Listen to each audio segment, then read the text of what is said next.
유튜브로 읽는 박정희 전기 5권. 문제는 경제야.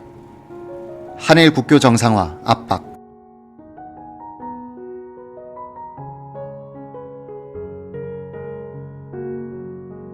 (1961년 7월 18일) 미 CIA가 작성한 한국에 대한 특별 정보 판단서는 농촌에서 혁명정부의 지지도가 높은 반면 지식층과 학생들 사이에서는 강압적인 정책 때문에 이승만 정부보다도 나을 게 없다는 식의 평가를 받고 있다고 했다. 이 보고서는 또 학생들이 주동이 된 봉기가 일어나도 군사정권은 신속하게 폭력적으로 이를 진압하고 탄압을 가중시킬 것이다 라고 전망했다. 8월 3일 주한 미국 대사 세뮤엘 버거는 국무부에 이런 요지의 건의를 한다. 케네디 대통령이 한일 양국의 총리에게 친서를 보내 가장 강력한 표현으로서 국교 정상화 회담에 임하도록 촉구해줬으면 함. 이 친서에는 한일 양국의 우호 관계는 공산 세력에 대한 우리의 공동 방어 전략에 필수적이다. 한국이 5개년 경제개발 계획을 추진하는데도 한일 간의 새로운 관계 정립이 요구된다는 점을 강조해주기 바람. 버거 대사는 또 국회와 언론으로부터 견제를 받지 않는 군사 정권은 국교 정상화 문제에 대하여 신속하고 결정적으로 행동할 수 있다는 장점이 있다고 분석했다. 이 즈음부터 미국은 한국에서 군사정권이 등장한 것이 동아시아의 대소방어선 강화에 새로운 기회를 제공할 것이라는 점을 간파하기 시작한다. 6월 5일에 워싱턴의 대한 긴급대책반이 작성한 한국 사태 관련 보고서에 부속 문서로 붙어있는 한국의 군사정세에 대한 미 국방부의 평가는 한국의 전략적 가치와 한일 국교 정상화가 미국의 대소 전략에 왜 중요한지를 이런 요지로 상세히 설명했다. 한국이 공산화되면 일본의 안보는 큰 위협을 받게 된다. 강력한 한국은 일본을 중공의 위험으로부터 보호할 뿐 아니라 소련의 위협에 대해서도 어느 정도 균형자의 역할을 할 수 있다. 한국은 동북아시아의 강력한 반공 보루로서 중공의 영향권 안에 있는 다른 곳에서 적의 위협이 발생할 경우 미군이 신속히 대응할 수 있는 신축성을 보장해주고 있다. 한국군의 가장 큰 자원은 전투 경험이 있고 임금이 낮으면서도 사기 충천한 인력이다. 한국군 병력을 지금 수준 이하로 줄이면 적의 침략을 받았을 때 대통령이 핵무기 사용을 검토할 수 있게 하는 시간적 여유를 빼앗아갈 것이다. 더구나 한국군의 상당한 감축으로 초래된 군사력 균형의 상실을 보전하기 위해서 비무장지대 가까이에 전술핵무기를 추가로 배치해야 할 것이다. 이 보고서는 전술핵의 추가 배치라는 말로써 1961년 이전에 한국의 전술 핵무기가 배치되어 있었음을 암시하고 있다. 이 보고서는 또 기습을 받았을 때 적군을 압도하고 한국의 피해를 최소화하며 동맹 관계를 유지하기 위한 목적으로 핵무기를 사용하는 방안을 배제하지 않는다고 했다. 미 국방부의 이 보고서는 한일 국교 정상화가 전략적으로 매우 중요하다고 강조했다. 한반도에서 전쟁이 터진다면 한국과 일본 기지에 있는 한국군과 미군의 항공기들은 적의 공격에 노출될 것이다. 일본 정부는 일본에 있는 미군 기지의 사용에 대해서 반대하거나 사전 협의를 요청할 가능성도 있다. 일본에 있는 미 공군 기지를 전시에 사용할 수 없다면 효과적인 공군 지원은 어려워질 것이다. 왜냐하면 한국 기지, 오키나와, 항공모함에만 의존해야 하기 때문이다. 이 때문에 한국과 일본의 화해는 한국의 방어에 일본의 국익이 걸려 있다는 점을 환기시키게 될 것이다.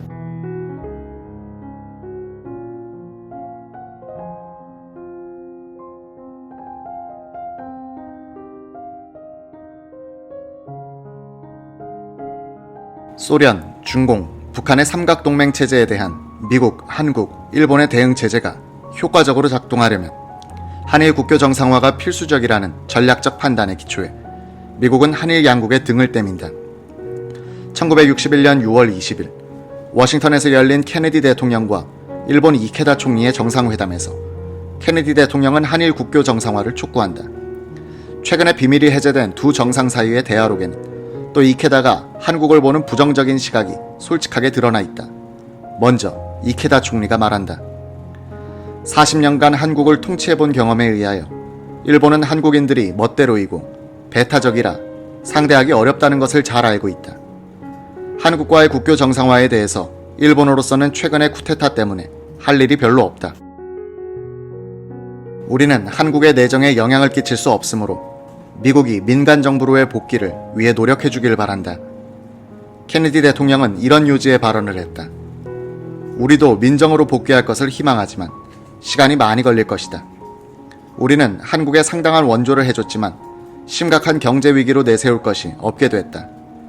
한국에서 등장한 군사정부의 민족주의적인 열정과 일본 국민들의 거부감으로 해서 한일 국교 정상화가 어렵다는 것은 잘 알고 있지만 양국 사이의 그런 정상화는 가장 필요한 일이라고 생각한다. 미국이 가진 대한 정책의 한 요점은 두 나라가 친밀한 관계를 맺도록 하는 것이다. 우리는 일본이 한국의 전력 개발을 지원해주면 도움이 많이 되겠다고 생각한다. 만약 한국이 공산화되면 일본에도 매우 불리한 영향을 끼칠 것 같은데 총리의 생각은 어떤지 궁금하다. 일본의 오랜 역사에 비추어 볼 때 한국의 안보 문제는 사실상 일본의 국내 문제다. 일본은 한국의 사활적인 이해관계를 갖고 있다. 그래서 한국의 현 정부가 반공주의라는 이유만으로 이 정부를 지지하고 싶을 정도다. 현재의 상황을 개선시키는 것도 중요하지만 더 중요한 것은 한국의 공산화를 막는 것이다. 미국은 동북아시아의 대공방어망을 강화하기 위해서 한일 국교 정상화를 갈망했지만 이승만 정권 시절에는 이 대통령의 반대로, 장면 정부 시절에는 정권의 조기 붕괴로 이뤄지지 않았다. 박정희 군사정권은 처음부터 이 문제에 대해서 적극적인 자세였다. 쿠데타를 모의할 때부터 박정희는 만약 미국이 원조를 끊으면 일본의 지원을 받아 난국을 타개하겠다는 생각을 갖고 있었다. 미국이 한일 국교 정상화를 갈망하는 만큼 박정희는 미국에 대해서 하나의 카드를 주게 되는 것이었다. 박정희는 머지않아 베트남 파병이라는 또 다른 카드를 주게 된다. 미국이 절실하게 원하는 한국군의 베트남 파병과 한일 국교 정상화가 한미 간의 외교상 주제가 되어 있던 1960년대에 두 나라 관계는 안정됐다. 한미 상호 방위 조약이라는 우산과 외교적인 안정을 기반으로 하여 박정희 정부는 북한의 도발을 효과적으로 견제하면서 경제 개발에 전념할 수 있게 된다.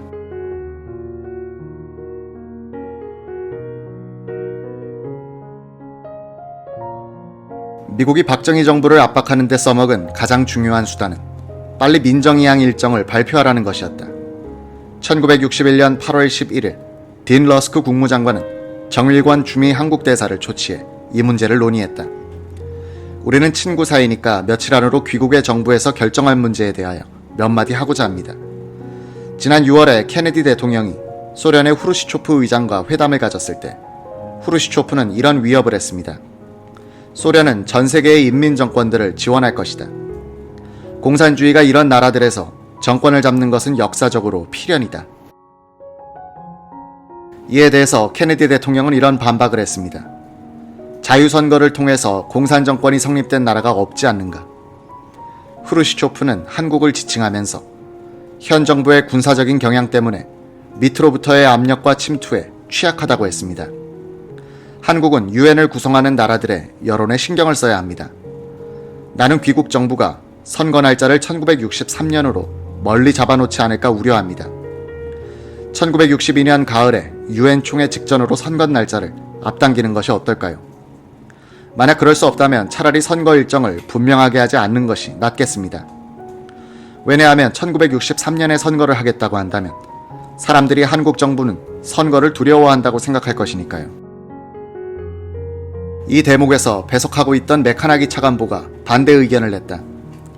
한국인들은 분명한 일정이 발표될 것이라고 기대하고 있는데 그렇게 하지 않으면 대단히 실망할 것입니다. 러스크 장관은 즉시 자신의 제의를 취소했다. 그 대신 정일관 대사에게 1963년에 민정이양을 하겠다고 발표하면 한국인들은 어떤 반응을 보일까요? 라고 물었다. 정일관은 나는 4년간 고국을 떠나 있었기 때문에 그런 판단을 할 입장이 아니다 라고 했다. 러스크는 거듭해서 선거 일정을 결정할 때 국제사회에서 한국이 처할 상황을 감안해 주었으면 한다. 많은 나라들이 한국이 헌정 질서로 복귀하는 것을 기대하면서 지켜보고 있기 때문이다 라고 말했다. 8월 12일 박정희 의장은 1963년 3월 이전에 헌법을 개정하고 5월에 총선을 실시할 예정이다. 헌법은 대통령 중심제의 단원제로 한다는 민정이양 시간표를 발표했다. 미국은 다소 불만이 있었으나 어쨌든 민정이양에 대한 확실한 약속을 받아냈기 때문에 한미 관계는 정상화된 셈이었다. 박정희, 케네디 정상회담도 이 무렵 확정된다. 이와 함께 박정희 정부를 보는 미국의 평가도 개선된다. 1961년 10월 28일 세뮤엘 버거 주한미국 대사가 국무부에 보고한 전문은 혁명정부에 대한 극찬으로 변해 있었다. 군사정권이 들어선 지 5달이 됐다. 이 정권은 권위적이고 군사적인 면에서 대외적인 인상이 다소 나쁜 면이 있긴 하지만 정열적이고 성실하며 상상력과 의지력으로 꽉 차 있다. 이 정권은 일반 국민들로부터는 적극적인 지지를 얻지 못하고 있고 대중적 지지 기반도 없지만 진정한 의미의 위로부터의 혁명을 시작하여 전면적이고 본질적인 개혁을 하고 있다. 전 정부 하에서 토의되었거나 구상되었던 개혁 프로젝트들, 은행 신용정책, 무역, 실업자들을 위한 공공공사의 확충, 탈세 대책, 농업과 노조 대책, 교육 및 행정 부문, 복지 등이 실천되고 있다. 많은 개혁은 긍정적이고 상당수는 미국의 충고를 받아들인 것들이다. 몇몇 개혁들은 뜻은 좋았지만 너무 급히 서두는 바람에 잘 진행되지 않고 있다. 혁명정부는 그런 잘못을 인정하고 수정하려는 자세를 보이고 있다. 매점 매석 행위, 뇌물, 정경유착, 밀수, 군사물자 횡류, 깡패, 경찰과 기자들의 공갈 행위에 대한 군사정부의 단속은 이미 효과를 내고 있다. 공산당의 침투 공작에 대한 사찰 활동과 반공선전의 질과 양이 모두 증가했다. 군인 출신 장관들은 행정을 유능하고 효율적으로 지휘함으로써 우리들에게 큰 감명을 주고 있다. 과로로 인하여 쓰러지는 사람들이 많아 문제다. 송효찬 내각 수반은 근 한 달간 건강이 좋지 않았다. 가장 유능한 장관 중에 한 사람인 정래혁 상공부 장관은 내각 회의 중 쓰러졌다가 2주간의 휴식을 끝내고 현업에 복귀했다. 경제기획원 장관은 2달간 휴식하도록 명령을 받았다. 박정희 의장도 과로 상태다. 유능한 장관들의 효율성은 그러나 최고회의와 내각 사이에 기능과 책임의 분명한 구분이 잘 안 되어 있어 다소 약화되고 있다.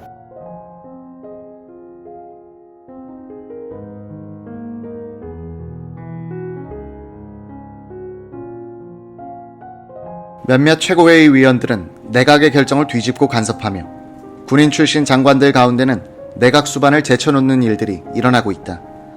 송효찬 내각 수반은 최고회의의 기능을 입법 활동에 한정시키고 내각이 행정을 전담하도록 하려고 애쓰고 있다.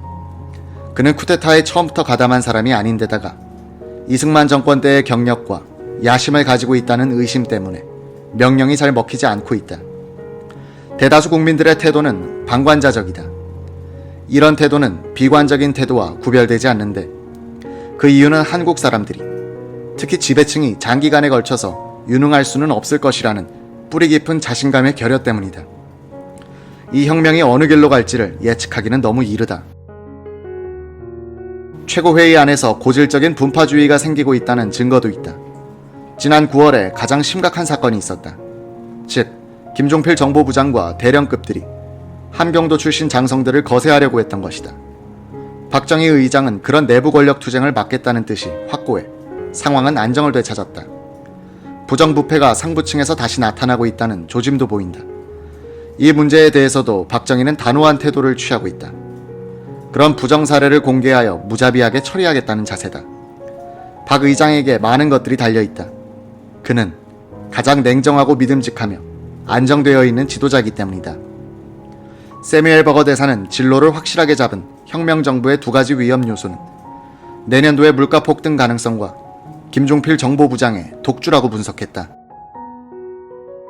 정보부는 정부의 파수꾼으로서 광범위한 조직을 갖고서 감청, 정보망 운영, 우편 검열, 영장 없는 구금, 자백 강요를 일삼고 있다. 정부, 군부대, 우리 대사관, 그리고 최고회의와 내각 요인들도 정보부에 대해 불안감을 느끼고 있었다. 박정희도 이런 부작용에 대해서 잘 알고 있으나 모반을 탐지하고 대응하는 데 있어서 김종필에 크게 의존하고 있다. 유튜브로 읽는 박정희 전기 5권 문제는 경제야. 남북의 첩보작전.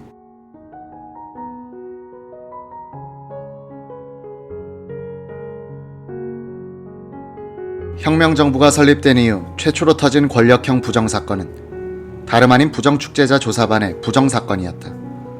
최고회의 산하 부정축제자 처리위원회는 위원장의 이주일 소장, 위원으로는 김진위 육군준장, 송찬호 육군준장, 김윤근 해병준장, 유원식 육군준장, 정세웅 해병대령, 이석재 육군중령이었다. 이들은 부정축제자들에 대한 신병 처리가 일단락된 뒤엔 조사반들을 통해서 수집한 자료를 근거로 해서 부정축제 환수액을 결정하는 일로 바빴다. 기업인들에 대해서는 빨리 환수액을 통보해야 이들이 마음 놓고 생산활동에 전념할 수 있을 것이라고 판단한 위원회는 밤을 새우면서 일을 했다. 8월 12일에는 기업인과 기업체에 대해서 27건 470여억 환의 환수를 통고했다. 9월 13일에는 공직자와 군인 34명에 대한 70여억 환의 환수를 통고했다. 이 환수액에 문제가 있다는 정보를 입수하고 맨 처음 수사에 착수한 것은 육군 방첩부대장 김재춘이 지휘하고 있던 군, 검, 경 합동수사본부였다. 이 수사에 참여했던 문병항은 사세청에 근무하다가 부정축제처리위원회의 조사반원으로 파견 근무를 한 뒤 복귀했다가 다시 불려나왔다. 그는 기업별 탈세액과 환수액을 비교해봤다. 세금 포탈을 많이 한 기업이 적게 한 기업보다도 환수액이 적은 경우가 있었다. 일목요연하게 차트를 만들어 기업별 탈세액과 환수액을 비교해보니 여기에는 분명히 문제가 있다는 판단이 섰다. 문병항의 기억에 따르면 김재춘과 김종필은 이런 사실을 박정희 의장에게 보고했고 본격적인 수사가 시작됐다는 것이다. 그때 최고회의는 지금 세종로 문화관광부가 있는 건물에 들어있었고 의장실은 3층이었다. 김종필, 김재춘은 브리핑 차트를 든 문병항을 데리고 의장실로 갔다. 김종필은 의장 비서실장에게 지금 급한 보고를 해야 하니 먼저 해야겠습니다 라고 하더니 박 의장 방으로 들어갔다. 2시간이나 계속된 보고를 들으면서 박정희는 굳은 표정이 되어 말없이 앉아 있었다. 브리핑이 끝나자 김종필은 문병항에게 밖에서 기다리시오 라고 하더니 한 5분 있다가 나왔다. 다음 날부터 정보부 수사국이 바빠졌다.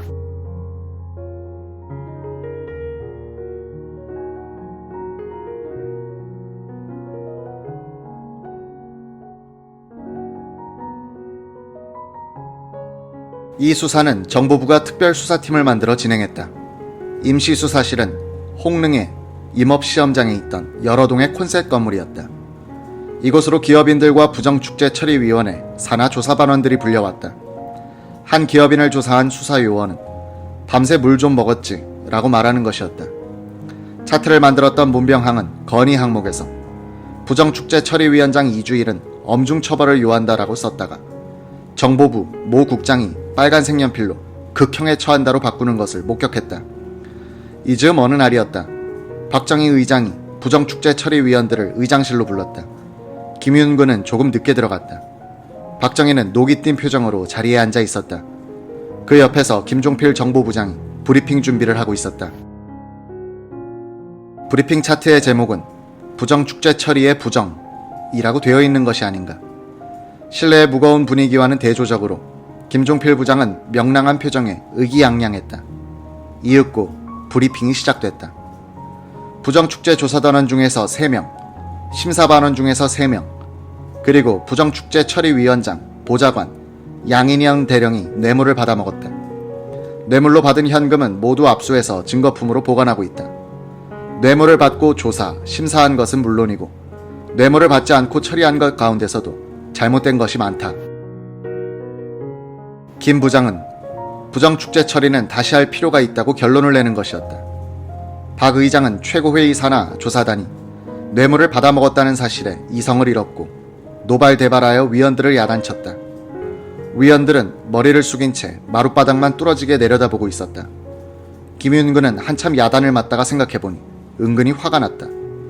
박 의장의 말이 끝나기를 기다렸다가 한 말씀 드려도 되겠습니까? 라고 물었다.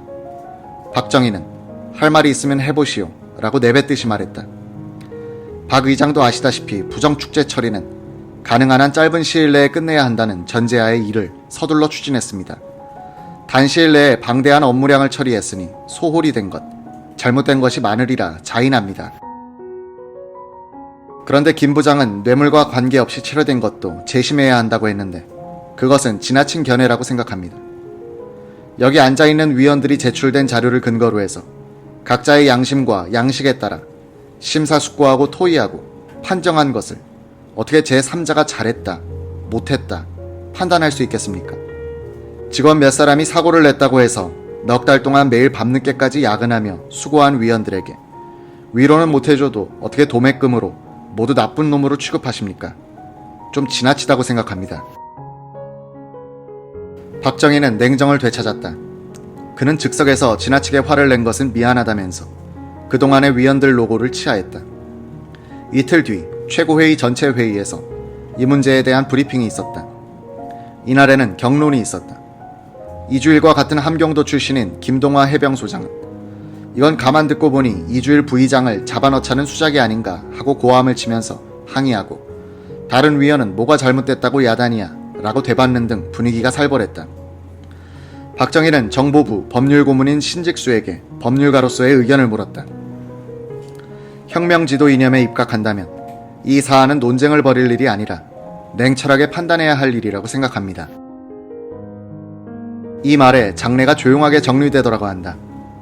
부정축제 처리반 부정사건의 핵심 인물인 이주일 위원장 보좌관 양인현 대령은 육사 8기 출신의 포병장교였다. 함경북도 경성이 고향인 양 대령은 이주일 위원장과는 동양이었다.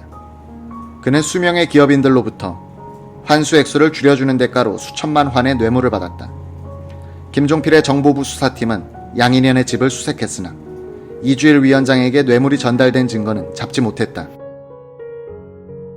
김윤근은 김 부장이 양인현 사건을 이용하여 이주일 장군의 제거를 꾀했으나 실패했다. 그러나 부수적 효과는 거둘 수 있었다. 모든 최고위원을 심리적으로 위축되게 했다. 이때부터 최고위원들은 중앙정보부의 눈치를 살펴가며 일해야 했다. 이때부터 중앙정보부는 명실공히 최고회의의 상부기관으로 변했다고 썼다.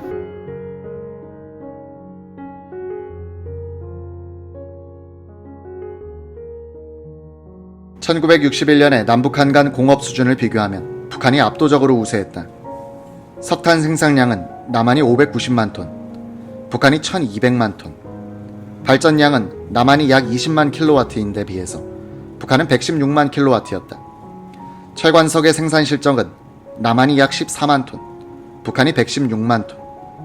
화학 비료는 남한이 연산 3만 8천 톤인데 북한은 86만 톤. 시멘트는 남한이 약 51만 톤, 북한이 207만 톤이었고 수산물 생산량도 북한이 59만 톤으로 남한의 45만 톤보다 앞서 있었다. 곡물 생산량에서만은 남한이 600만 톤, 북한이 220만 톤으로 남쪽이 많았으나 농가구당 소, 돼지, 사육수는 북한이 많았다. 이즈음 김일성은 이렇게 호언하고 있었다. 우리 당의 구호는 지금 사상에 있어서는 주체, 정치에서는 자주, 경제에서는 자립이다. 우리는 5, 6년 전부터 쌀을 수입하지 않는다. 남조선 군대가 먹고 있는 것은 전부가 미국의 잉여 농산물이다.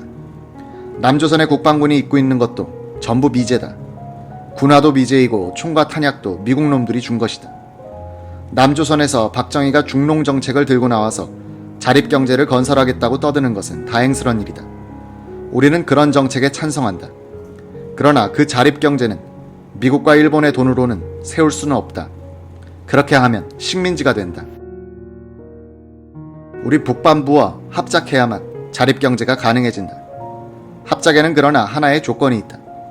미국 놈들을 반대하고 일본 군국주의에 반대하며 오로지 인민을 위하여 투쟁한다는 조건을 받아들이지 않으면 합작은 무리다. 남조선 당국은 우리에게 북조선 군대를 먹여주겠다는 말을 하지 못한다. 이처럼 물질적인 힘, 경제적 자립이란 중요한 것이다. 이런 시대적 배경하에서 5.16 쿠데타가 터지자 함흥 지역에 현지 지도차 내려가 있던 김일성은 대남공작 총본부인 3호 청사의 정보망에 비상을 걸었다고 한다. 그는 평양으로 급히 돌아와 당 정치위원회를 소집했다.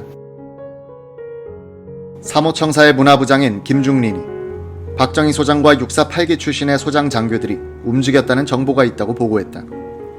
김일성이 그 사람들이 어떤 사람들인가 하고 물었을 때 김중리는 묵묵부답이었다고 한다. 김일성은 박정희에 대한 신상 자료를 갖고 오라고 했다는 것이다.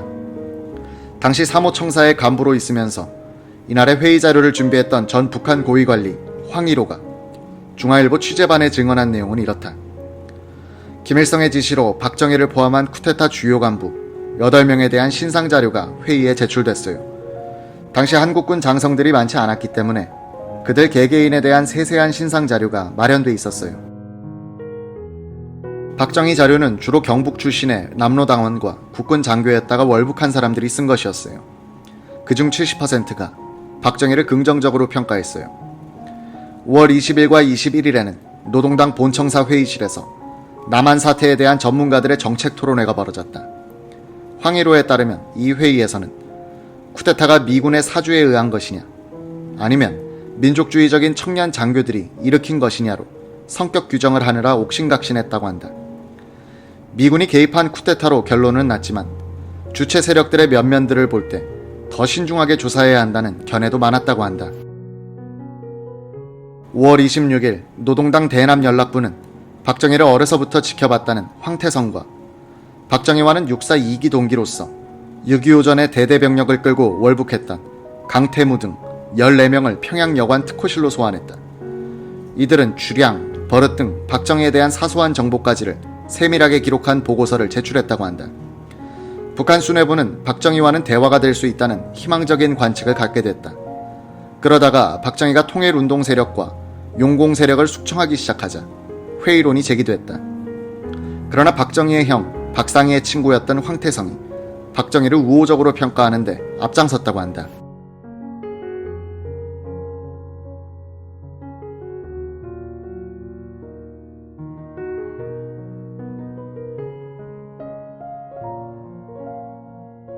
그해 7월 노동당 정치위원회는 박정희가 반공을 표방하고 있고 혁신계를 탄압하고 있지만 우리와 통일 문제를 협의할 수도 있을 것이다.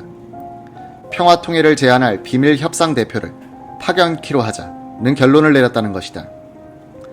5.16대 육군 방첩부대장으로서 박정희의 쿠데타를 막는 입장에 있었던 이철희 준장은 육군 첩보부대장으로 옮겼다. 7월경 육군 첩보부대 서해지구 파견대에는 흥미있는 대북 공작을 시작한다. 이 공작의 지휘부에 있었던 이모 씨는 암호명이 213 해상공작 XO였다고 증언했다. 국제문화협회란 단체명으로 위장한 첩보부대는 남북한을 오가는 이중첩자를 통해서 북한의 대남공작기관인 대동강 상사에 정치회담을 제의했다. 우리 측의 목적은 정치회담으로 위장한 정보수집이었는데 박정희 측이 정말로 회담을 제의해오니 잔뜩 기대를 걸고 있던 북한은 액면 그대로 정치회담이라 믿었던 것 같다. 이 씨는 이렇게 증언한다. 정치회담이란 발상을 누가 했는지는 잘 모르겠는데 첩보부대가 대북 공작 차원에서 생각해낸 거라고 보면 됩니다. 혁명 직후라 아무래도 북한의 동향에 신경을 곤두세우면서 정보를 수집하려고 애쓸 때였습니다. 여러 차례 첩보원들을 북으로 침투시켜도 모조리 붙잡히는 등 차질을 빚고 있을 때였습니다. 그래서 안전하게 저들과 접촉하면서 우리는 북침 의사가 없고 평화 통일을 원한다는 뜻도 전하면서 혁명 정부가 안정될 때까지 시간을 벌자는 계산도 있었을 것입니다. 첩보부대는 별 기대도 걸지 않고 회담을 제의했는데 의외로 북측은 신속하게 반응했다. 이에 우리 측은 회담 대표를 민간인 가운데서 선발했다. 첩보부대가 선발한 민간인은 서울시 의원을 지낸 적이 있는 강성국과 3대 광주시 의원을 지낸 김석순이었다. 강 씨는 대표 단장, 김 씨는 보좌관으로 위장했다. 강 씨를 첩보부대에 추천한 것은 방송극작가 이영신이었다. 서해지구 첩보부대장 이영호 대령은 이영신의 외사촌형이었다.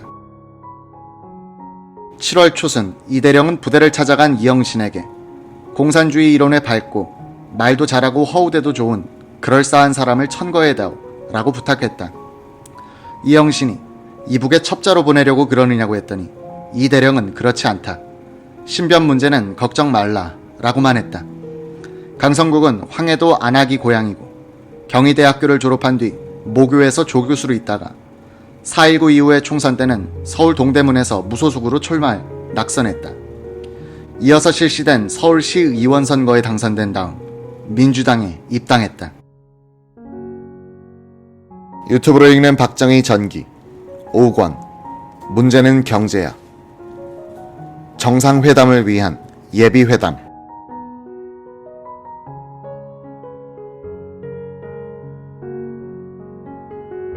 육군 첩보부대에 의해서 남북 비밀 접촉의 우리 측 대표로 선발된 강성국, 김석순 두 사람은 공산주의 사상과 전술 및 북한 체제에 대해 약 3개월가량 집중 교육을 받았다. 첩보부대에서는 만약 북한에서 당신들을 억류하거든 김일성 만세를 부르고 복종하라. 우리는 특공대를 보내는 한이 있더라도 당신들을 구출하고 가족은 책임지겠다 라고 안심시켰다. 1961년 9월 28일 새벽 1시 인천항을 출발한 두 척의 배는 서북서로 방향을 잡았다. 모선에는 강성국, 김석순, 속기사, 카메라맨이 타고 있었다. 자선은 바다 낚시꾼들이 흔히 이용하는 작은 발동선인데 선체가 하얗게 칠해져 있었다. 북한 측이 식별을 위하여 그렇게 요구했던 것이다. 4시간이 넘게 항해한 두 배는 해상의 휴전선 바로 남쪽에 있는 우도에 닿았다. 새벽에 우도에 도착한 두 배는 물때를 기다리면서 몇 시간을 머물렀다. 강성국과 김석수는 배 안에서 잠시 눈을 붙였다. 강성국은 신경이 극도로 예민해져 깊은 잠이 오지 않았다. 일찍 아침을 먹고 섬에 올라갔다. 초조한 시간을 잊으려고 산책도 하고 해안가 바위에 붙은 굴을 따먹기도 했다. 오전 10시경 두 대표와 카메라맨 및 속기사는 자선으로 옮겨 탔다. 첩보부대에서 나온 장교는 어떤 일이 있더라도 오후 4시까지는 돌아와야 한다고 당부했다. 그래야 물때에 맞춰 인천으로 돌아갈 수 있다는 것이었다. 해주를 지향하여 출발한 자선이 1시간쯤 달렸을 때 기관사가 지금 우리는 휴전선을 넘고 있는 중입니다 라고 했다. 황해도가 고향인 강성국은 아무 표시도 없는 이 바다를 같은 민족이 어째서 왕래하지 못하는가 라고 생각하니 가슴이 뭉클해지더라고 했다. 휴전선을 넘어 북상하기를 1시간. 배는 해주항 입구의 용매도 앞에 있는 아치섬 남방 사메리 해상에 도착했다. 이곳으로 북한 측 배가 마중 나오게 되어 있었다. 강성국은 배를 멈추게 하고 쌍환경으로 아치섬 쪽을 살폈다. 하얀 선체에 하얀 깃발을 단 작은 배가 다가오고 있었다. 강성국은 기관사에게 신호탄 3발을 쏘게 했다. 북측도 신호탄 3발을 올렸다. 약 10분 뒤 북측 배가 10m 앞까지 접근해 왔다. 군관, 사병들이 갑판에서 손을 흔들었다. 그들이 선도하는 대로 우리 측 자선은 다시 북상했다. 얼마 후 옆으로 길게 놓은 용매도가 나타났다. 용매도에 상륙한 강성국 일행은 위배의 환영에 깜짝 놀랐다. 항상 인사 없이 마주 앉는 판문점 회의장의 분위기와는 달랐다. 하얀 저고리에 검정 치마를 입은 여인들이 정부 대표에게 꽃다발을 안겨주는가 하면 어깨에 중자 계급장을 단 장교는 강성국을 와락 끌어안고 동무, 반갑소, 반갑소를 연발하면서 눈물을 글썽거리기조차도 했다. 강성국이 한마디 했다. 내가 배를 타고 인천을 떠나올 때는 어디 먼 낯선 나라를 찾아가는 느낌이 있었는데 막상 이렇게 여기에 와서 여러분을 만나보니 피부 색깔도 같고 말씨도 같아. 우리가 조상을 같이 하고 있는 형제라는 것을 뼈저리게 느꼈습니다. 우리의 만남이 때늦은 감이 있습니다만 이 만남을 계기로 하여 우리 문제는 우리가 풀어갈 수 있게끔 슬기를 다하도록 합시다. 북한 대표들은 언덕 위로 우리 대표단을 안내했다. 언덕으로 올라가는 길에는 하얀 조개 껍데기가 깔려 있었다. 일부러 단장한 느낌을 줬다. 언덕 위에는 400, 500평의 넓은 공터에 크고 작은 4동의 천막이 설치돼 있었다. 큰 천막은 회담장이고 작은 천막들은 공동 휴게소와 남북 대표들의 개별 휴게소라는 설명이었다. 양쪽 대표들은 공동 휴게소에서 차를 마시면서 날씨 이야기 등 가벼운 대화를 나눴다. 북한 대표는 40대 전반으로 보이는 깡마른 중키의 중자였다.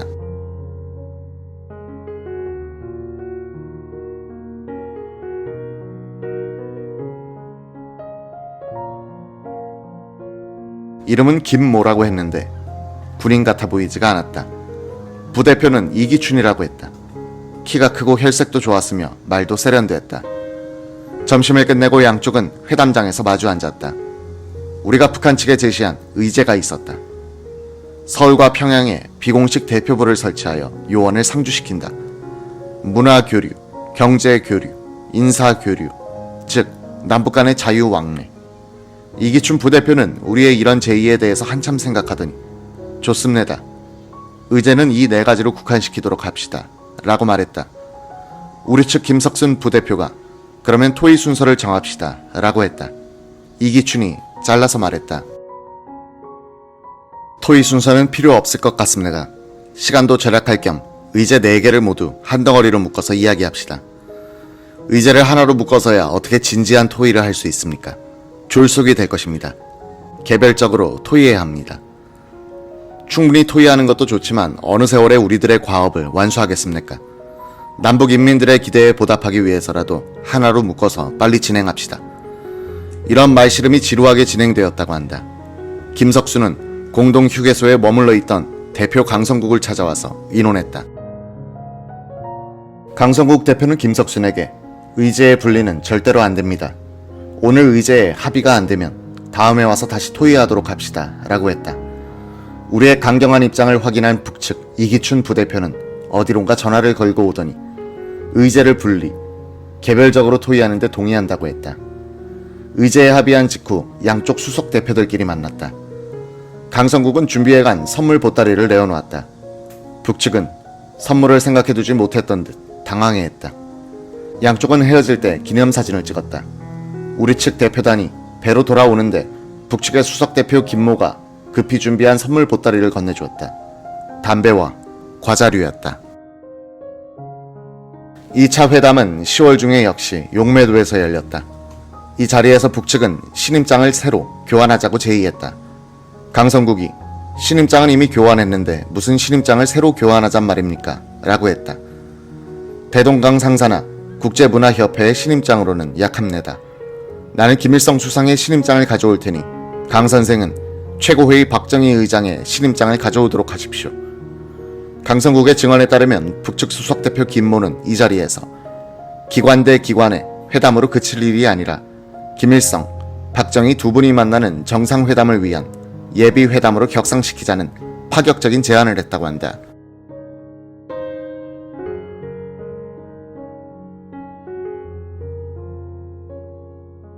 강성국은 기습적인 제안에 속으로는 당황했다.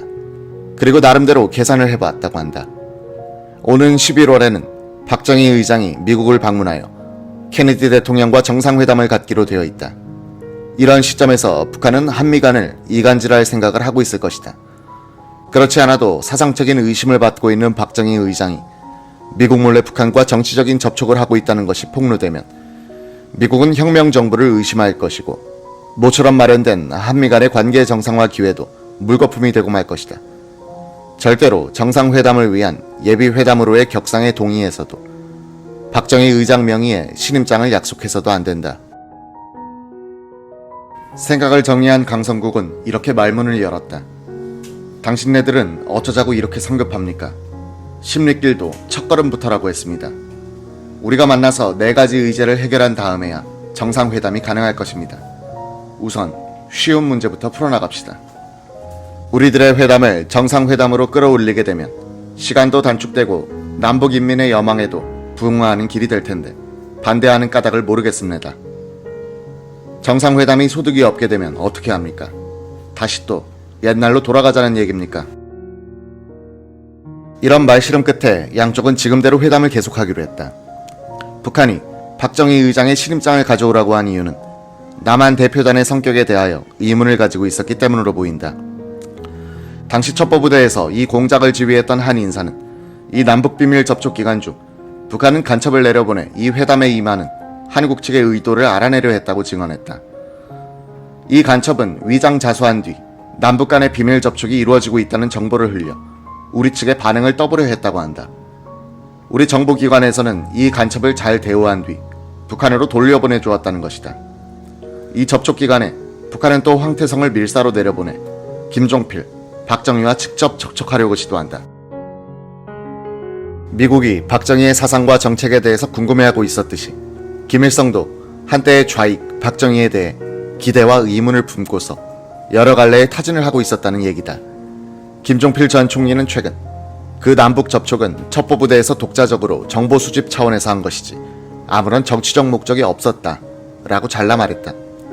우리 첩보부대의 공작에 말려든 북한은 미심쩍어 하면서도 회담은 계속했다.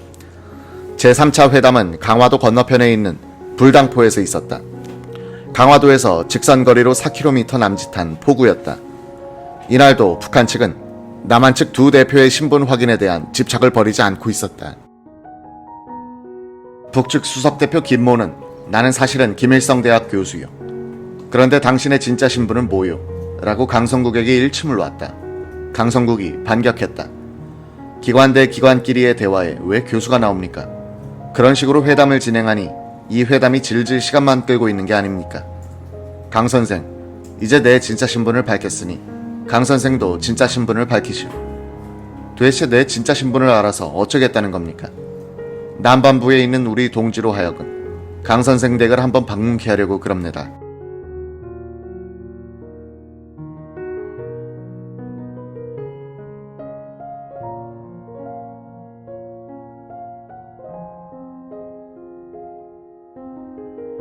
그럼 잘 됐군요. 내 신분이 의심나가든 그 남반부에 있다는 동지더러 육군 본부에 가서 내 인사기록 카드를 뒤져보라고 하시오. 이런 말씨름 가운데 부대표 이기춘이 남한 측 부대표 김석순에게 아주 묘한 말을 했다고 한다. 김대위, 통일을 이루는 데는 지금이 절호의 기회입니다. 박정희 의장도 만군 출신이 아닙니까? 우리 인민군 가운데도 만군 출신이 많습니다. 그래서 우리 연락부에서 특사를 내려보내려는데 어떻게 생각하십니까? 그야 환영할 만한 일이죠. 그런데 우리 연락부라고 하셨는데 노동당 연락부 말씀이십니까? 그렇습니다. 나는 노동당 연락부 소속입니다. 우리가 특사로 보내려는 사람은 부상급입니다. 거물급에 속하죠. 이 회담에서 양쪽은 영화 필름을 교환하기로 했다. 우리 쪽에서는 신상옥 감독, 최은희 주연의 성춘향, 북측에서는 꽃피는 평양을 주었다. 이 회담은 12월 초순에 열린 네 번째 만남을 끝으로 중단됐다. 이때쯤이면 우리로선 필요한 정보를 거의 수집한 단계이고 북측에서는 남한 측의 공작에 말려들었다는 것을 알았을 것이다. 박정희가 방미하여 케네디 대통령과 성공적인 회담을 하고 돌아온 직후였다. 마지막 회담 중 이기춘은 호주머니에서 사진 한 장을 꺼내 김석순에게 보여주면서 이렇게 말하더란 것이다. 김대위, 왜 지난번에 내가 우리 쪽에서 특사를 보내려 하고 있다 하지 않았소? 특사로 보내려는 사람이 바로 이 사람이요.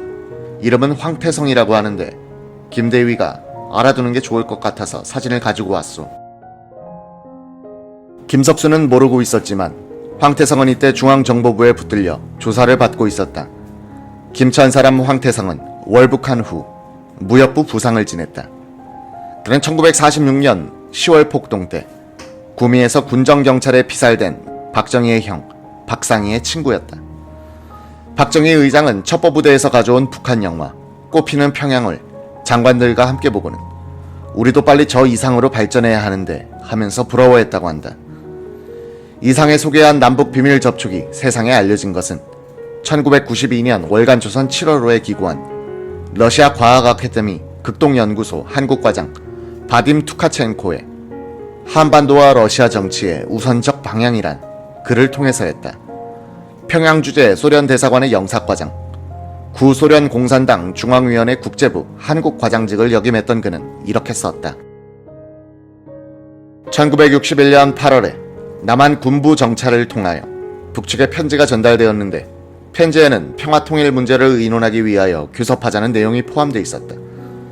회담은 황해의 한 섬에서 각측 장교 2명과 서기로 구성된 대표단 사이에 진행할 것이 제의됐다. 군사 정변 결과 방금 정권을 장악한 박정희의 인물에 대해서 평양에서는 관심이 많았다. 평양에서는 박정희를 수완 있고 의지가 강한 사람이라고 여겼다. 1945년 조선 해방 후 박정희는 남로당에 입당했었다. 그의 셋째 형은 공산당 관계 때문에 미 군정에 의해 사형당했다. 박정희 역시 체포됐다가 석방됐다. 그 후 군부에서 지휘관으로 복무할 때 자주적으로 결정을 내리는 성격을 발휘하여 미군과 마찰을 빚었다. 평양에서는 민족의 이익을 헤아릴 줄 아는 이런 인물과 한반도 긴장 상태의 완화 및 주둔 미군의 감축에 관해 대화를 할 수 있겠다는 의견이었다. 유튜브로 읽는 박정희 전기 5권 문제는 경제야. 박정희를 초청하는 미국.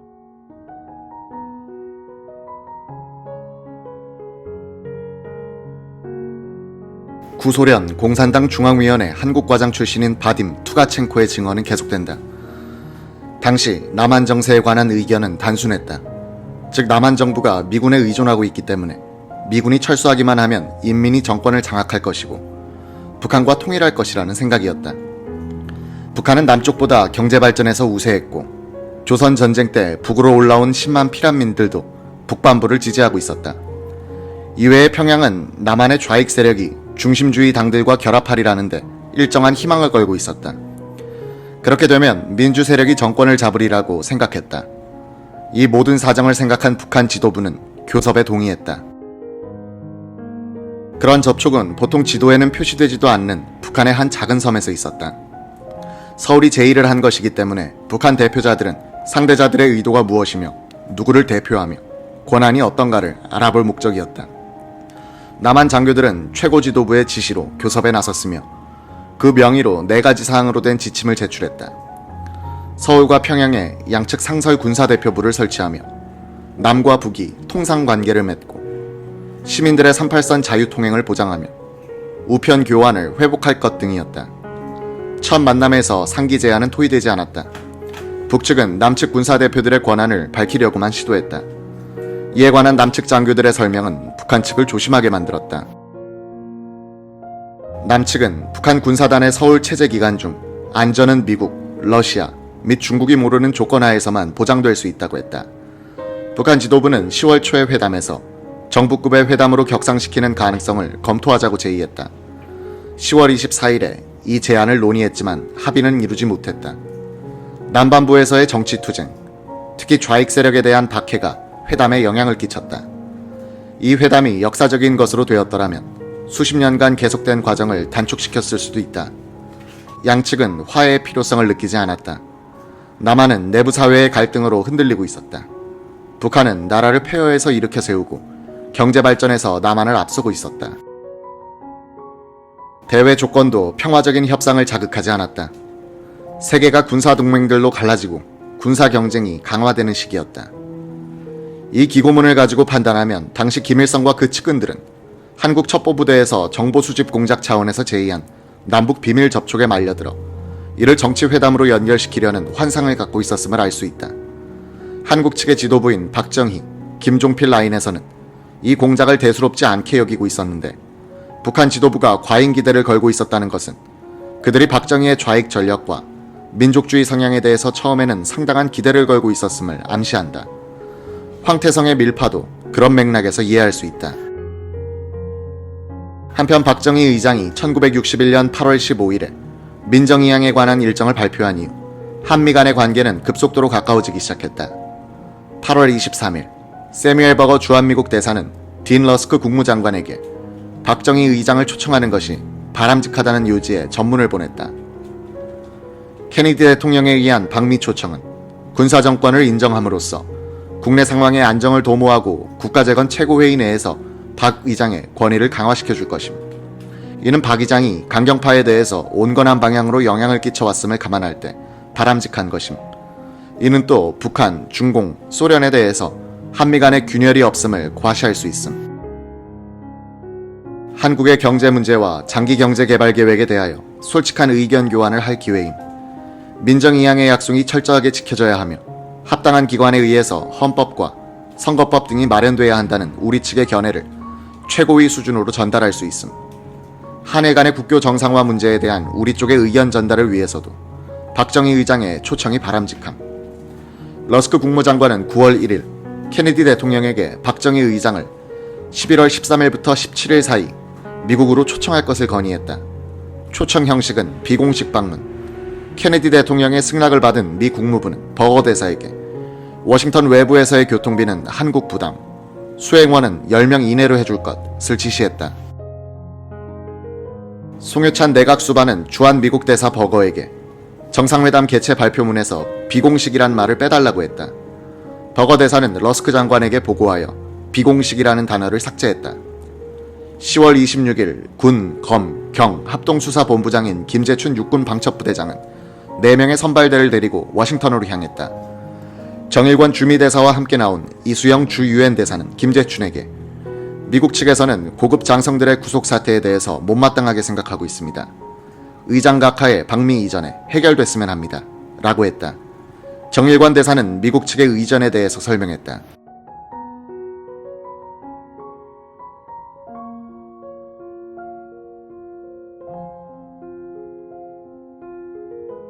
미국 측의 대접이 말이 아닙니다. 의장 각하가 워싱턴에 도착했을 때 공항으로 출영할 사람은 메카나기 국무성 차관보예요. 다혈질인 김재춘은 흥분했다. 일국의 실권자를 영접하는데 그럴 수가 있습니까? 그런 모욕을 당할 것 같으면 무엇 때문에 옵니까? 미국 측 이야기로는 자신들도 난처하다는 겁니다. 한국에는 민선 대통령이 자리를 지키고 있는데 박 의장을 국가원수로 대접할 수도 없고 그렇다고 총리 대우를 할 수도 없으니 전임 주한대사를 보내겠다는 겁니다. 그게 말이 안 되는 짓이죠.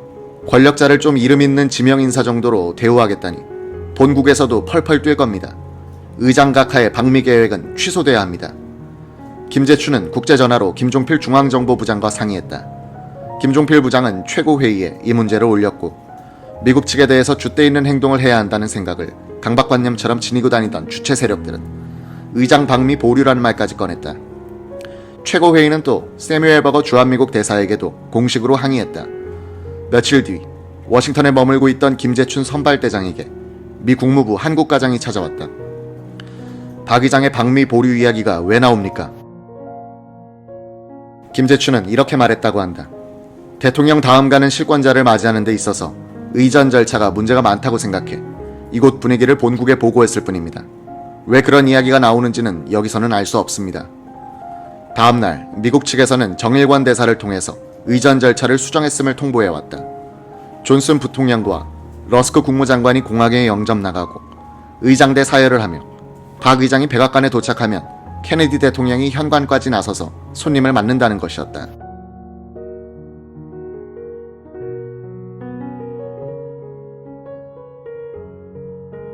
(1961년 8월) 말 황태성은 3명의 안내조와 함께 늦장마로 계속해서 비를 뿌리던 서부전선 비무장지대를 넘어 남쪽으로 침투하는 데 성공했다. 이들은 경기도 장흥, 의정부를 거쳐 우이동 계곡에서 결별했다. 신사복 차림으로 갈아입은 중키의 황태성은 깡마른 체구의 광대뼈와 흰머리가 확연한 영락없는 시골 노인의 모습이었다. 1920년대 말 경상북도 김천에서 청년 동맹위원으로 사회주의 운동에 앞장섰던 황태성은 박정희의 셋째 형 박상희와도 친분이 깊었다. 좌익이념을 독립운동의 수단으로 삼던 그 시절에도 박상희는 정열적이고 의분심이 강했으며 민족주의적이었던 데 반해 황태성은 냉철하고 코스모폴리탄적이었으며 골수 사회주의자가 될 수 있는 인물이었다는 것이 제1거류민단 단장을 지낸 조영주의 교우담이다. 박정희가 구미국민학교를 다니면서 셋째 형 박상희를 따르고 있을 때 박상희와 단짝이었던 황태성과의 조우는 자연스러웠을 것이다. 황태성은 박상희와 어울려 김천과 선산군 일대에서 신간회와 각종 청년의 활동을 통해 항일운동을 계속하며 김천 유지의 딸 조기분을 박상희와 결혼하게 다리를 놓기도 했다. 수사 기록을 정리하려고 황태성을 옥중에서 면담했던 육군본부 고등검찰관 양현 대위에 의하면 황태성은 1920년대에 서울로 올라와 박헌영이 다녔던 경성 제1고보를 다녔다고 한다. 그는 60만세운동에도 관여했고 4학년 때는 일본인 교장 배척운동에 앞장서다가 퇴학을 당했다. 연희 전문학교 2학년 때도 퇴학을 당했다고 한다. 1925년 조선공산당 창당 때 참여했던 황태성은 조봉암과 함께 일제 관원에게 2번 붙잡혀 형을 살고 나온 뒤 전향을 했다는 것이다. 그 뒤 광복 직전까지 경상북도 김천 우마차 조합의 서기로 연명하고 있었다고 한다. 광복을 맞은 황태성은 이듬해인 1946년 10월 1일 쌀 배급제 반대, 박헌영 선생 체포령을 취소하라는 등의 구호를 앞세운 대구폭동을 주동했다. 박상희는 광복 후 경상북도 선산군 구미에서 건국준비위원회 구미지부 간판을 내걸고 좌익운동을 하며 신탁통치 반대 시위에도 참가했으나 좌익들이 찬탁으로 돌아서자 침묵하고 말았다. 황태성이 주동한 대구 폭동을 계기로 박상희도 10월 3일 구미의 군중들을 지휘해 선산경찰서와 면사무소를 점령하고 구미 좌익 정권을 세우게 된다. 이때만 해도 좌익에 비판적이었던 박정희는 박상희와 이념적 갈등을 겪다가 상경하여 조선경비사관학교 2기생으로 들어가 교육을 받고 있었다. 박상희는 1946년 10월 5일 새벽에 진압 경찰관들의 총탄에 맞아 세상을 떠나고 말았다. 이 혼란 속에서 종적을 감췄던 황태성의 행적은 1961년까지 아는 사람이 거의 없었다. 대구 폭동 사건 때 황태성은 큰아들 황경옥을 잃었다. 황경옥의 젖먹이 외동딸 황유경만이 홀로 남겨졌다. 육본 고등검찰관 양헌 대위는 서대문 형무소에 수감돼 있던 황태성과 수차례의 면담을 통해 그의 과거 행적을 소상하게 정리했다. 양헌 변호사는 최근 기자에게 기억을 되살려 이렇게 증언했다. 그는 대구 폭동이 실패하자 서울로 올라와 숨었습니다. 그때 민주주의 민족전선 상임위원이던 이승엽은 황태성을 나무라면서 빨리 월북하라고 종용했다고 합니다. 황태성은 고향을 버리기 싫어 반대하자 당의 명령이요 라고 하는 바람에 어쩔 수 없이 옥중에 있는 남편을 기다리던 누이와 대구에서 경북여고를 다니던 조카딸 임모, 그리고 대구 이전을 다니던 자신의 둘째 아들만을 데리고 월북했다고 합니다. 황태성의 누이는 김천태생에 중앙고보 보성 전문을 나온 임모와 결혼해 딸을 낳았다. 황태성의 매부가 된 임씨도 한국사의 정통한 지식인으로 황태성과 함께 좌익 항일운동에 참여했고 광복 후에도 좌익 활동을 하던 중 예비 검속으로 구속됐다. 임씨가 수감돼 있던 중에 처남 황태성은 누이와 조카딸을 데리고 월북한 것이다.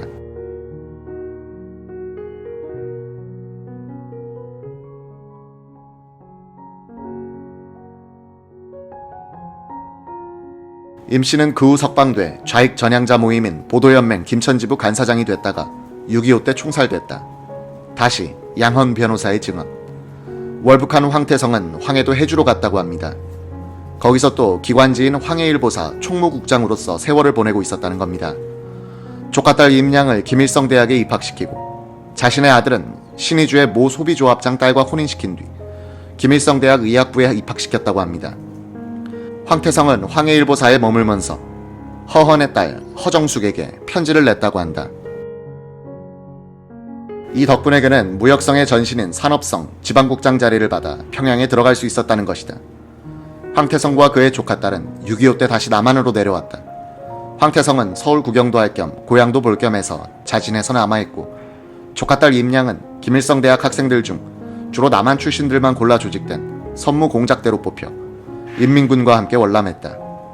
그녀는 고향 상주에서 나고했다가 경찰에 체포돼 형을 살고 나와 같은 동네에 살던 권모 씨와 결혼, 현재까지 생존해 있다. 6.25 때 서울로 들어온 황태성은 서울시 임시인민위원장이던 이승엽의 강압에 못 이겨 다시 북으로 돌아가야 했다. 황태성은 남로당 출신이기는 했지만 박헌영의 노선에 몹시 비판적이었고 이승엽과는 앙숙 같았다고 양헌 변호사는 회고한다. 1953년 8월 김일성의 남로당계열 숙청 때 박헌영과 이승엽 등은 처형됐지만 황태성은 살아남았다. 그는 무역성 부상을 지내다가 폐병을 얻어 중국 북경의 인민병원에서 치료한 뒤 현직에서 은퇴하여 살던 중 5.16 쿠데타가 일어난 사실을 알게 됐다. 황태성은 얼마 뒤 장도영이 실각하고 박정희가 전면에 부상하는 것을 확인한 뒤 자진해서 갑산파의 대남 연락부장이던 이효순을 찾아가 이렇게 건의했다고 한다. 박정희야말로 나를 사숙했던 아이입니다. 날 존경하기까지 했습니다. 내가 내려가 직접 만나겠소. 서대문 형무소에서 생애 마지막 나날들을 보내던 황태성은 양헌 검찰관과의 면담에서 박정희는 만군 시절에 휴가를 나오기만 하면 나를 찾아오곤 했습니다 라고 말했다고 한다. 이효순의 허락을 얻은 황태성은 얼마간 침투 교육과 밀봉 교육을 받은 뒤 휴전선을 넘어 서울로 잠입하는 데 성공한 것이다. 그는 시발 택시를 타고 명동 롯데백화점 자리에 있던 모 언론사 앞에 내렸다. 김 사장을 찾기 위해서였다. 황태성은 김모를 만나면 남북관계를 다 이해할 수 있을 것이라고 양헌 검찰관에게도 말했다고 한다. 김모는 자리에 없었다. 1차 접선이 어긋나자 황태성은 미리 암기해둔 동양의 친지 김원출의 아들을 찾아 흑석동의 중앙대학교로 가기 위해 택시를 갈아탔다. 비가 억수같이 퍼붓고 있었다. 유튜브로 읽는 박정희 전기 5권 문제는 경제야. 황태성의 고백.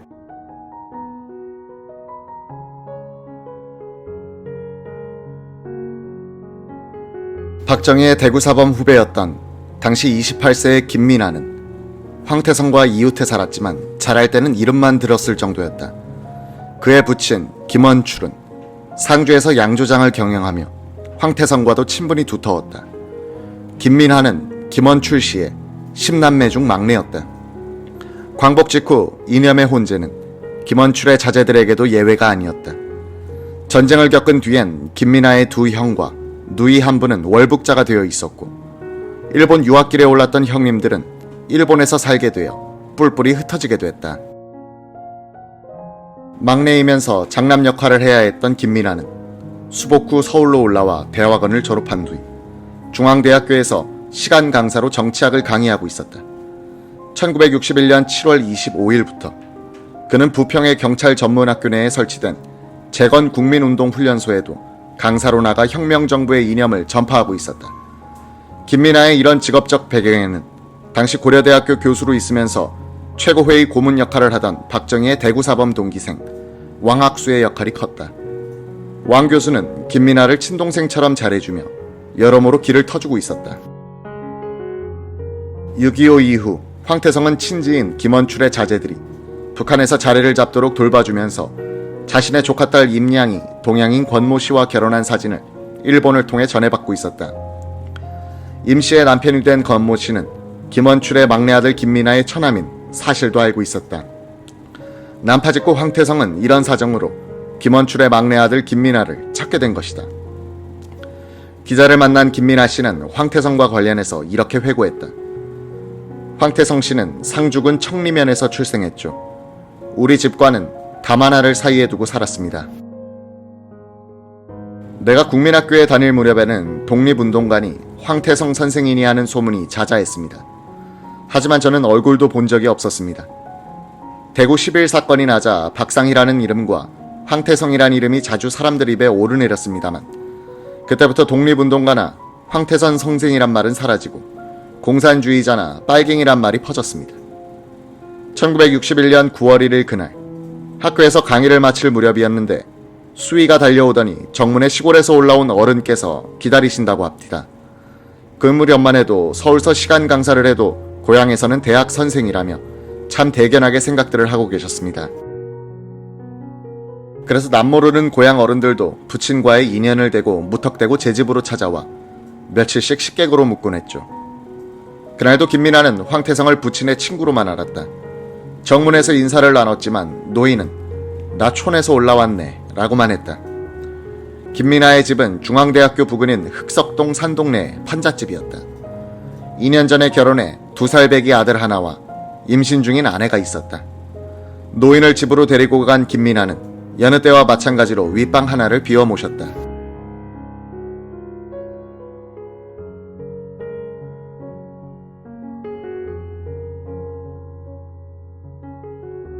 다음날 노인은 김민아를 부르더니 돈을 꺼내면서 심심하다며 라디오를 하나 사다 달라고 했다. 김민아는 그 돈으로 일제 트랜지스터 라디오를 하나 사다 드렸다. 노인은 통 말이 없었다. 가끔 서울 구경을 간다며 휑하니 나갔다 저녁에 들어오곤 했다. 그렇게 한 사흘쯤 되었을 때였다. 늦은 밤 어떻게 해서 두 사람이 한 방에 앉게 됐다. 그러자 50대의 노인이 차분하게 자신의 신분을 털어놓기 시작했다. 네, 황태성이다. 예. 처음에 김민아는 어디서 많이 들어본 이름인데 하는 생각뿐이었다. 그러다가 생각이 났다. 독립운동가 황태성. 그의 기억에는 이미 역사 속의 인물로 남아 있었는데 지금 그의 눈앞에 나타났다는 것이 충격적이었다. 선생님이 진짜 황태성 그 어른이란 말입니까? 그래, 내가 바로 그 황태성이다. 그럼 지금까지 어디에 계셨습니까? 고향에는 안 계신 것으로 압니다만. 황태성은 태연하게 이렇게 말했다고 한다. 네, 그동안 평양에 있었다. 평양에 있다가 며칠 전에 휴전선을 넘어 이리로 왔지. 김민아는 벼랑간 간첩이라는 생각이 퍼뜩 들었다. 그런데 이 말을 꺼내기도 전에 황태성이 먼저 말을 했다. 하지만 나는 간첩으로 넘어온 게 아니다. 예, 나는 간첩으로 넘어온 게 아니라 김일성의 특명을 받아 밀사로 넘어온 기다. 밀사로요. 그러이. 어안이 벙벙해진 김민아에게 황태성은 침착한 어조로 말을 이어갔다. 내가 평양에서 내려왔다니까 자네는 아마도 나를 공산주의자로 볼는지 모르겠네만 절대로 안 그렇다. 이북에는 별별 공산주의자들이 많지만 나는 철저한 민족주의자다. 그러니 혹시 간첩으로 넘어온 게 아닌가 하는 식으로 의심을 품지는 말거라. 내가 내려온 것은 박정희 의장의 통일에 대한 속셈을 알아보기 위해서다. 박정희 의장께서 어떤 방법으로 통일을 하고자 하는지 좀 속시원히 얘기를 들어보자 그거다. 서로 얘기를 나누다 보면 생각을 진전시켜 나갈 수 있을 게 아니겠나. 잠시 뜸을 들인 황태성은 다시 말을 시작했다. 나는 북쪽에서 폐병을 앓다가 폐 하나를 드러낸 사람이다. 거기서 무역성 부상까지 지냈지만 내가 살면 얼마나 살겠나. 나하고 통할 수 있는 사람들이 양쪽에서 강력한 권력을 쥐고 있을 때 서로 의사를 통쾌해서 통일 문제를 협의하게 해보자고 내 이렇게 내려온 것 아이가. 황태성의 말투는 어느 사이 감상적으로 변해 있었다. 자네, 내가 박정희 의장하고 어떻게 해서 잘 통하는지 알아? 황태성은 박정희의 셋째형 박상희와의 관계, 박상희를 조기분과 중매시켜준 이야기, 어린 박정희가 자신을 무척 따랐으며 참 똑똑한 아이여서 공부를 썩 잘했다는 이야기 등을 주섬주섬 꺼냈다.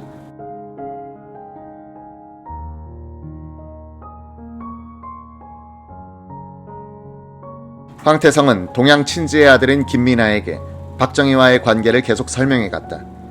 어린 박정희는 황태성을 선생님이라 불렀으며 문경 교사 시절에는 자신에게 직접 찾아와 선생님 제가 뭘 하면 좋겠습니까? 하고 묻기도 했다고 한다.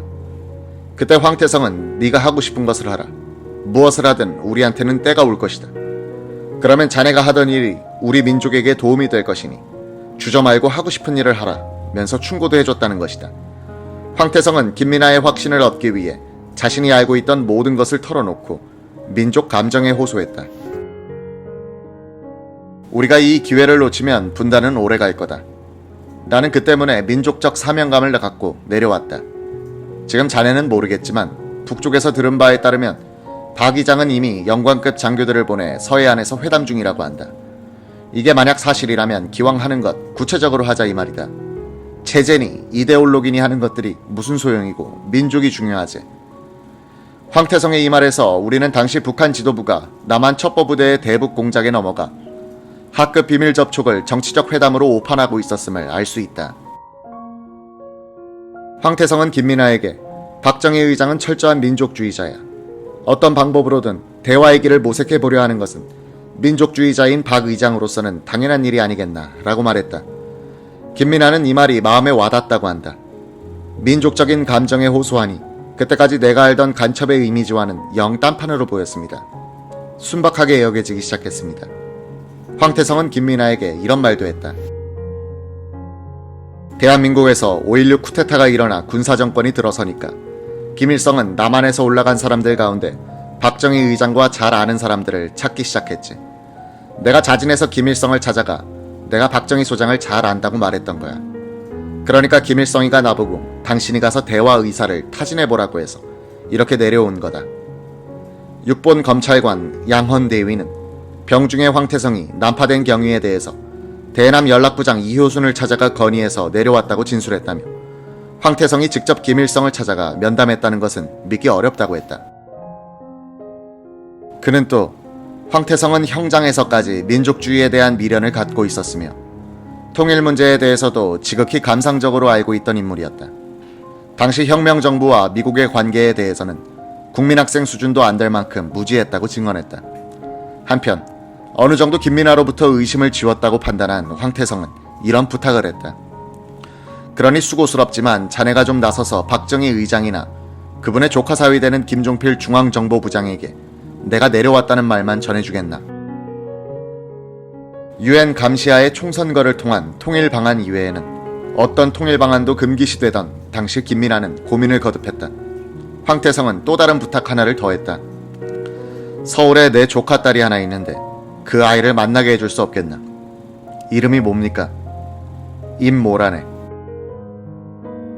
김민아는 뒤통수를 한 대 얻어맞은 느낌이었다. 임모는 자신의 처남댁이었기 때문이었다. 그녀가 황태성의 조카딸이란 것을 그때까지 잘 모르고 있었다. 알고 보니 황태성은 친딸보다 더 정들여 키웠던 조카딸이라고 하지 않는가. 그날 밤 김민아의 전화를 받고 남편 권씨와 함께 달려온 임씨는 외삼촌 황태성을 보자 대성통곡을 했다. 황태성은 함께 월북했다가 전쟁 중에 인민군 선무공작대로 내려간 조카딸과 10년 만에 상봉한 것이었다. 두 사람의 눈물 젖은 포옹을 지켜본 김민아는 분단의 기구함이 이런 것인가 하는 느낌을 받았다고 했다. 두 사람이 겨우 눈물을 멈추고 그간의 사정과 가족들의 안부를 확인한 뒤부터 조카딸도 경계하는 눈빛이 서리기 시작했지만 황태성은 걱정 마라. 나는 간첩으로 내려온 것이 아니고 밀사로 내려왔다 라고 안심시켰다. 휴전선을 넘으며 고생했던 말도 해주면서 퉁퉁 부은 발을 권씨 부부에게 보여주기도 했다. 황태성은 그 며칠 뒤 조카딸에게 내 손녀딸도 좀 찾아다오 라고 부탁했다. 대구 11 폭동 때 잃은 장남 황경옥의 딸 황유경을 말함이었다. 황태성은 그 아이에게는 내 얘기를 하지 말고 그냥 집으로 데려와주면 나는 멀찌감치해서 그 아이를 보기만 하겠다고 약속했다. 며칠 뒤 창동여고를 다니던 황유경은 영문도 모른 채 흑석동의 김민아 집으로 안내됐다. 황태성은 문틈으로 손녀딸의 모습을 몰래 훔쳐보면서 소리 죽여 흐느끼고 있었다. 김민아는 이 모습이 그렇게 가슴을 저밀 수 없었다고 한다. 마루를 오가던 김민아의 눈에도 눈물이 고여 있었고 그의 부인도 침울한 표정이기는 마찬가지였다. 황유경은 집안에 머물던 노인이 자신의 할아버지인 줄 몰랐다고 한다. 그녀가 이날 본 노인이 자신의 조부라는 사실을 알게 되는 것은 훗날 재판정에서 황태성에게 사형 선고가 내려진 직후였다. 한편 김민아는 감상에서 깨어나 자신에게 닥친 문제를 법적으로 곰곰이 따져보았다. 간첩이라 함은 적국의 침투에 자신의 신분을 숨기고 정보 수집을 하는 사람인데 황태성의 경우는 자신의 신분을 밝혔고 난파 목적 또한 정보 수집을 하기 위한 것이 아니란 점 또한 분명히 밝혔다. 간첩이라면 파출소에 신고를 해야 옳지만 밀사를 그렇게 할 수는 없는 노릇이었다. 그는 고려대학교에 재직 중이던 왕학수 교수를 떠올렸다. 박정희와 동기이자 자신에겐 대구사범 선배인 왕 교수를 찾아간 김민아는 황태성의 출현을 알렸다.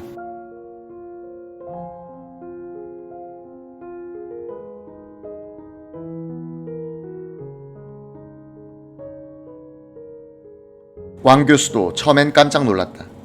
그러다가 황태성이 주장하는 말을 찬찬히 전해들은 그는 적극적으로 도와주겠다고 약속했다. 우선 김종필 중앙정보부장에게 말을 전해놓겠노라고 했다.